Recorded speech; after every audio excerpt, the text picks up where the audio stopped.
Hey, can I ask you a question? What's the most underrated region in CS? Australian CS? Nah. American CS? They can only cry in Twitter over election. But no, it's much better than that. This region has started to gain more attention this year, especially with the upcoming major. I've always wanted to make video about them, so now it's a time. I will send you to Jesus. And yeah, you guessed it right, I'm talking about Asia. In almost every other discipline, Asians are incredibly skilled. They are like superhuman machine. If you think you're good at something, there's always an Asian who is 10 times better than you. It's called a life cycle. However, in CS, Asia have only recently gained recognition after a decade of efforts. Their rice plot is boiling over their body, and it's a matter of time before they reach international level. And by the way, yeah, I am Asian, so I can make jokes about rice.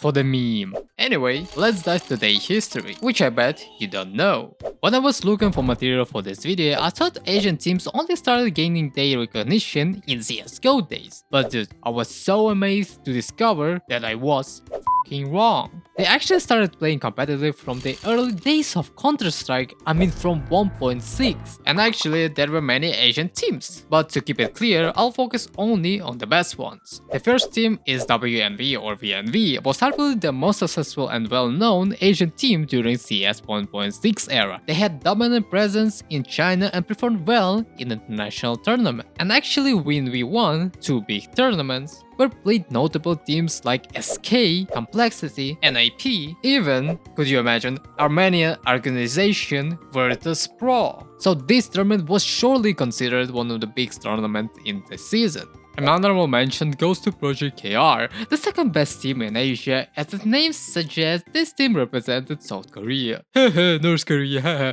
why not Korea? Shut the f up. And attended many international tournaments like VNV. They didn't win anything significant, but hey, at least they have New Jeans. And now I'm listening to New Jeans song.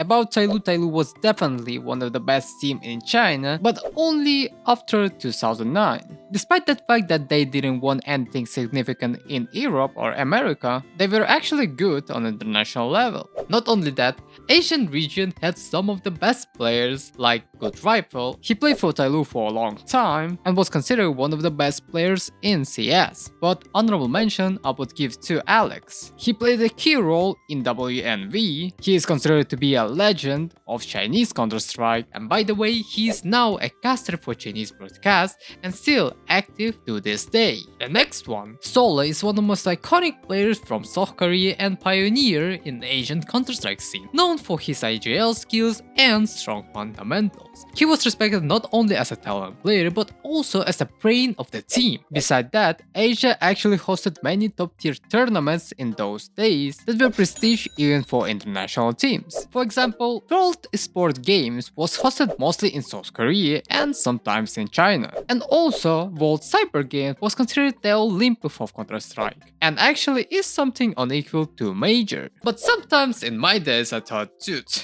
we're all Asians. It can be that they don't exist, the God gave them separate continents to exist there, but mostly they were silenced and nobody knew why, and there were reasons actually. So first, keep in mind that esports wasn't that developed at the time, so it was common that these things would happen. Traveling to major international tournaments was prohibitively expensive for many Asian teams, especially those without stable sponsorships. Since most top-tier Counter-Strike events were based in Europe and America, the cost of travel and logistics became a significant barrier. With limited financial support from sponsors and local organizations, even skilled Asian teams struggled to fund international trips. As a result, many teams couldn't consistently participate in the biggest global events. And even till this day, many Asian organizations not willing to invest in Asian teams. I mean, you have Dota, you have League of Legends, you have Valorant, and they're actually more profitable and less random than CS. And yeah, Counter-Strike was popular worldwide, however in many Asian countries, other games had even more players. For example, this game that was popular in South Korea. I'm talking about StarCraft that have players with 1000 APM. And also in Asia, mobile games like League of Legends and Dota started to dominate, diverting attention away from Counter-Strike. And I think if not this, we would have our Faker. I mean, at least in other disciplines like Dota and League, they did achieve a major success on competitive level, and they have Faker. And also, China being China restricted certain game titles including Counter-Strike, affecting the growth of its community in China. And CS was only official launch in China in 2017, meaning the scene took years to catch up. However, who wanted to play CS, they needed to use VPN. So it was surely hard to play like this even today, when your local organization not investing money in CS. And that includes every Asian region. In 2008, Nexon, one of the Korean companies, together with Valve, they have launched Counter-Strike Online. This game was explicit for Asian region. And now, I want to talk about Tyloo. Before the esport in Counter-Strike Online, in 2008, they started to show dominance that they were the best team in China and overall in Asia. Moving to CS Online and CSGO, they started to show dominance in their region. But I didn't know that they played both games at the same time. While playing CS Online, they were the best in CSGO. They were like, we won CS Online tournament today. But today is also CSGO tournament. But we won CSGO tournament today. CS Online died quickly. So of course everybody moved fully to CSGO. And I always hoped that some Ming-Chilling team, I mean Asian team, would challenge European and American teams. And that is Tyloo, the first Asian team that made their first ever appearance in Tier 1 CSGO tournament. You might think they were easily defeated. I was watching their game against Liquid with Simple. I was expecting Simple to dominate Tyloo, but I was wrong.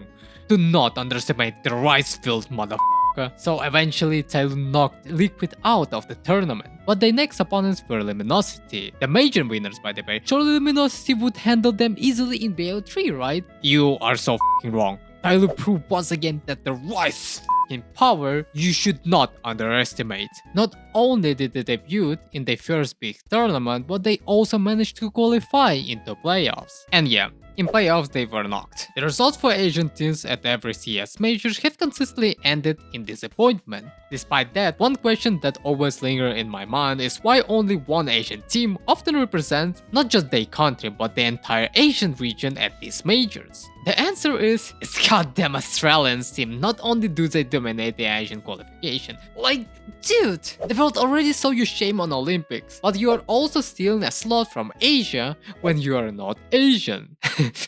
I'm joking, I'm not. Just kidding.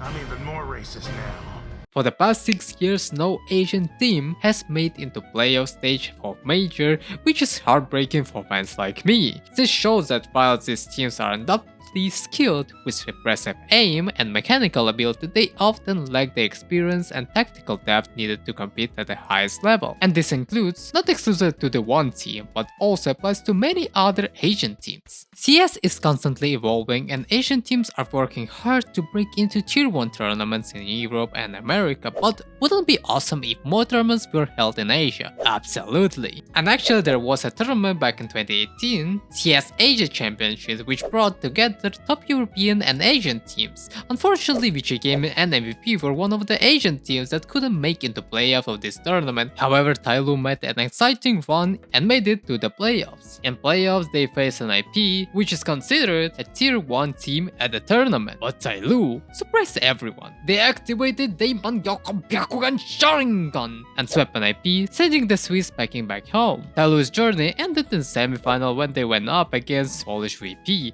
but their performance was remarkable. Reaching the semi-finals and playing in front of the passionate Chinese crowd was a huge milestone. Since then, more tournaments have started appearing in the Asian region. While they are still nowhere near as numerous as those in Europe, the interest from organizations in investing in Asia is growing. It's exciting to see that they keep expanding globally and gaining traction across the new audience. However, Asian teams have always struggled at Tier 1 and Tier 2 events, but I've always believed that their time would come. And yeah, that they finally arrived.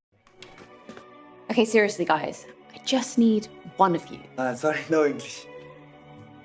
Funny enough, before they were signed by organization MongolZ, I used to call them just MongolZ because of their nationality. Now calling them Mongols makes even more sense. From the start, it was clear they needed something more, but more roster changes followed and the team became increasingly competitive. Before the PGL Major 2024 in CS2, Mongols were already considered the best team in Asia, however inexperience was still evident, and they were eliminated from the major. Despite this setback, they didn't stop grinding. It was clear that they had outgrown the Asian scene and needed more exposure to compete consistently at high level. Their efforts paid off in the ESL Pro League where they made waves by sweeping G2, like a real sweeping, with convincing 2-0 scoreline. This was noticeable sign of rapid improvement, yet at most events they would often painfully close to reaching the playoffs for big tournaments, but always seem to lack that final edge. Even though Mongols keep grinding, proving that you should not underestimate them. I mean, look at Dong. This guy surely don't know the history of Mongols. Their persistence led to historic achievement.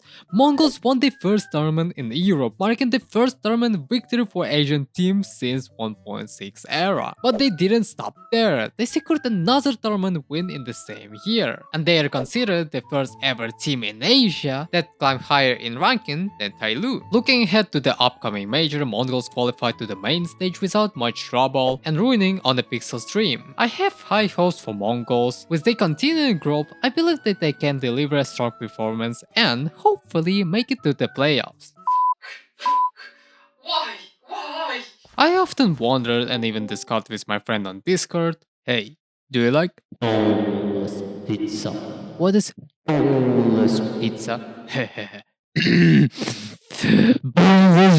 Will we see more Asian teams and tournaments in the future? The answer is yes. Just look at games like League, Valorant and Overwatch. By the way, f***ing anime games where Asians consistently dominating. However, for CS to thrive in the region, we need more tournaments hosted in Asia. This would not only draw attention from players and fans, but also attract investors to grow the scene. With more opportunities, the players base would naturally expand. The upcoming major in China will play a crucial role in transformation. It's bound to bring a much needed spotlight to the region, making people who may have overlooked CS notice its potential. And I'm confident that after the major we'll see more tournaments in Asia. And with time, I believe we'll witness Asia team competing consistently on tier 1 stage and even winning a big or even the major tournament someday. Whether it's Mongols or another emerging team, one thing is certain, that Asia will do their best to play on the big stage. I mean, look them in other disciplines, goddamn tryharders. Thanks for watching, it was a quick video but I covered most important things that you should know. Anyway, I hope you enjoyed the video, and it was much useful than fight Jack Paul and Mike Tyson. Now you know a little bit about BTS culture. Click the like button and subscribe on my channel to support me a lot. If I missed something or you want to write something, you can always leave the comment under the video. I will read it with pleasure. So yeah, see ya and have a good... 早上好，中国！现在我有冰淇淋，我很喜欢冰淇淋，但是速度与激情就比冰淇淋速度与激情就我最喜欢，所以现在是音乐时间。